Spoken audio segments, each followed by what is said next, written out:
এক সাপ নাকি একবার এক পীর সাহেবের কাছে মুরিদ হয়েছিল। তো পীর সাহেব বলছেন, না বাবা, আমি সাপের মুরিদ বানাই না। কয় যে, না হুজুর, বহুত আশা করে আসছি, গল্প তো, বহুত আশা করে আসছি আমার মুরিদ বানান। আচ্ছা ঠিক আছে, তবে তোমাকে একটা কাজ করতে হবে। কি কাজ? জিকির আজগার এভাবে করবা, কিন্তু কাউরে দংশন করতে পারবে না। হুজুর মেনে নিলাম। সে করছে কি, ময়দানের ভিতরে বিয়া কাইত হয়ে ধানুয়া জমিন, ধানের জমিন, প্যাডি লাইন, সেখানে কাত হয়ে পড়ে জিকির আজগার করতেছে। রাখাল ধান কাটছে, সন্ধ্যার পর এই ধানগুলি বান্ধে নেবে কি দিয়া দড়ি নেই, খুঁজতে খুঁজতে দেখে লম্বা একটা দড়ি। ওইটা যে সাপ সে তো বুঝে না, সে ওইটারে ধরিয়া এরপরে ধানের আটি বাঁধতেছে। সাপে তো খুব মহারা, সাপ তো আর যেই সেই সাপ না, মারাত্মক সাপ।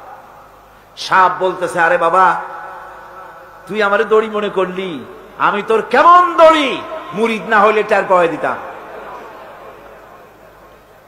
বান্দার কারণে সাপের ঘাড়ে মুচকে গেছে, ঘাড়ে খুব ব্যথা লাগছে। বাড়ি নিয়ে যখন দড়িটারে ফালাই দিছে, মাথা কোন রকম কাজ করিয়া বহু কষ্ট করে পীর সাহেবের বাড়ি গিয়ে হাজির। বলছে, হুজুর কি যে জিকির শিখাইলেন, আমার তো ঘাড় মুচকে গেছে। আশ্চর্য কথা, জিকির আজগারে মানুষের মানে কারো ঘাড় তো মস্কাবার কথা না, তোমার ঘাড় মস্কাইল কেন? পুরা ঘটনা সে শুনাইল। আচ্ছা, তা তুমি কিছু করলা না? কয়, হুজুর আপনি তো নিষেধ করেছেন দংশন করতে। পীর সাহেব বলছেন, বেটা বেকুব, আমি তোমারে দংশন করতে নিষেধ করেছি, ফস করতে তো নিষেধ করি নাই। যখন তোমারে দড়ি মনে করিয়া হাত গায়ে হাত দিছিল, শুধু ফস করে উঠতে 3 লাফ দিয়া বর্ডার পার হয়ে দিল্লি চলে যেত।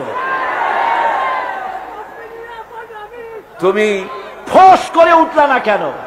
সুতরাং ধৈর্যের অর্থ এটা নয় যে আপনারে পাড়াইতে থাকবে, থাপড়াইতে থাকবে, আর আপনি কবেন যে আল্লাহ আমি ধৈর্য ধরতেছি, ইন্নাল্লাহা মা'আস সাবিরিন। এটার নাম ধৈর্য না। ধৈর্য হচ্ছে ওভারকাম করতে হবে, পরিস্থিতির মোকাবেলা করতে হবে অত্যন্ত সহিষ্ণুতার সাথে, বুদ্ধিমত্তার সাথে, দৃঢ়তার সাথে, অবিচলতার সাথে। এটার নাম হচ্ছে সবর।